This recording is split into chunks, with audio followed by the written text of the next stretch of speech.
वेळेवर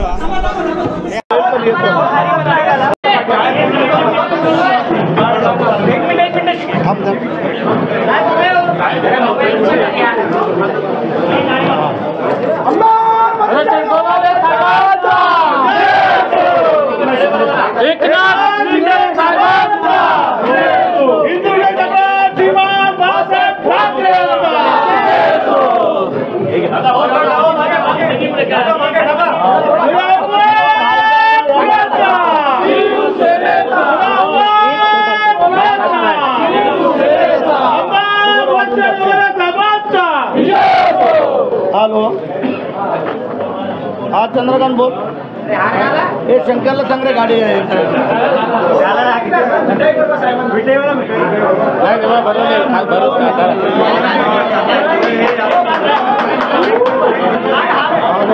हो गया क्या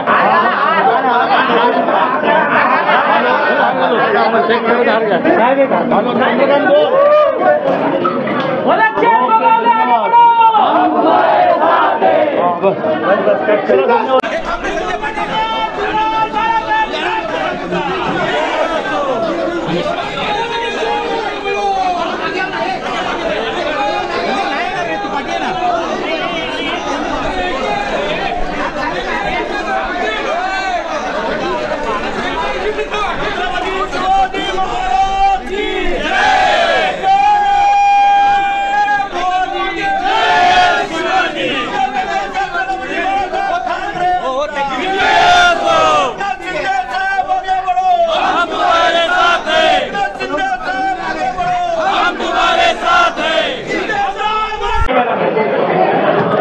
जे आम्हाला अपात्र ठरवण्यासाठी ज्याने आटोकाट प्रयत्न केला तो प्रयत्न त्यांचा फेल गेलेला आहे आणि आम्ही सत्याचा विजय झाला म्हणून आम्ही त्यांचं स्वागत करतो, त्यांचं अभिनंदन करतो.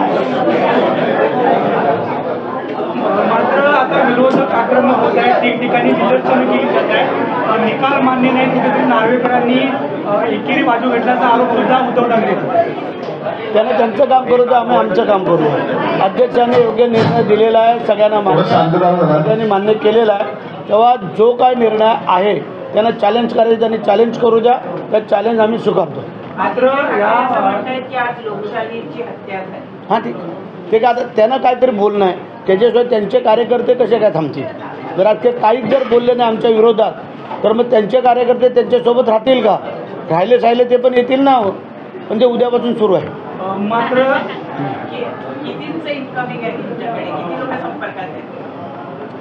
बरेच आहे, आकडा नाही सांगू शकत पण बरेच आहे. अभी आगे आगे क्या होता है देखो. 14 आमदार जे होऊ शकतात, काय नेमकी पुढची तुमची रणनीती आहे आणि तुमच्या संपर्कात थोडं त्या 14 पैकी काही आहेत? आजचा दिवस जरा थोडासा सबुरीने त्यांना जरा थोडंसं रिलॅक्स होऊ द्या, कारण लय मोठा धक्का त्यांना बसलेला आहे. तरी त्यांना थोडी तसल्ली पण दिलेली आहे, अपात्र नाही केलं ते, ती थोडीशी खंत आम्हाला राहिली, पण त्याची हरकत नाही आहे.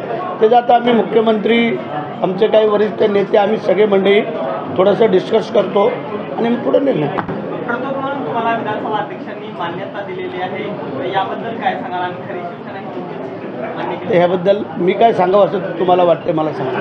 मला तर आनंदच होणार, कारण जो काय आम्हाला त्यांनी वेगळ्या नजरेने पाहत होते विरोधक, त्यांना चपराक मिळालेली आहे आणि दूध का दूध पाणी का पाणी आज अध्यक्षांनी करून टाकलेलं आहे. त्या निर्णयाचं आम्ही स्वागत करतो. हे मी मगाही सांगितलं ना, आत्ताही सांगतो. निदर्शनं करताय, तो निकाल दिलाय विधानसभा अध्यक्षांनी त्याच्या विरोधात जो आहे हे आम्ही अपेक्षित धरून चाललो होतो, त्याच्यामुळं एवढं काय फार मोठं मनावरती घ्यायला पाहिजे अशातला भाग नाही आहे. त्याला कायदा सुव्यवस्था पोलीस आहेत ते राखतील आणि त्याला अडचण होऊ देणार नाही आपल्या लोकांना, असं मला वाटतं. ऐसा कौन बोल रहे हैं? ऐसा कौन बोल रहे हैं? संजय राउत के तरफ आप लोग कितना ध्यान देना चाहिए, आपको पता है. उनको हर रात में एक सपना कोई न कोई आता है और वो सुबह अगर आपके सामने नहीं बोले तो उनको दूसरे दिन नींद नहीं लगती है. वो इस पूरे फैसले को लेकर सुप्रीम कोर्ट जाएंगे. देखो अभी वो किधर तक गया है, उनका फॉलोअप हम लोग ने किया है. अगर वो जाना चाहते तो हम लोग तो नहीं रोक सकते, लेकिन हमको लग रहा है वो नहीं जावे तो अच्छा है। अगर महायुति की पूरी रणनीति थी इस पूरे फैसले को लेकर, महायुति की रणनीति क्या करना है आपकी अभी? पूरी जो पार्टी बीजेपी और बाकी जो आपके साथ में आए हुए हैं उनकी पूरी मिलीभगत की इसको लेकर फैसले को, और जिस तरीके से मिल रहे थे ऐसे कभी होता नहीं। जो है वो उनको चैलेंज कर सकता है, इसके लिए हम लोग कोई बोल नहीं सकता है, लेकिन हमको लग रहा है सत्य का विजय हुआ है। गौर गरीब लोगों का आशीर्वाद मुख्यमंत्री एकनाथ शिंदे साहब के बीच है, वो सिद्ध हुआ है, ऐसा हमको लग रहा है। चलो अपन जरा